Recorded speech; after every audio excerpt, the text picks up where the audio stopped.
25শে বৈশাখ আমাদের প্রাণের এই ঠাকুরের আজ 165তম জন্মবার্ষিকী।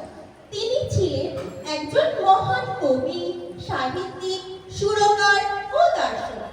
তার গল্প আজও আমাদের মনকে আনন্দ দেয় ও নতুন পথ দেখায়।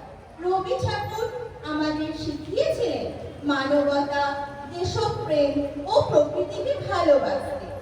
তার জীবন ও আদর্শ আমাদের সকলের অনুপ্রেরণা। তাই কবিগুরুকে প্রণাম জানাতে এবার আমাদের এলকেজির ছাত্রছাত্রীরা একটি নৃত্য পরিবেশনা করছে। তোরা যে যা বলিস ভাই, আমার সোনার হরিণ চাই।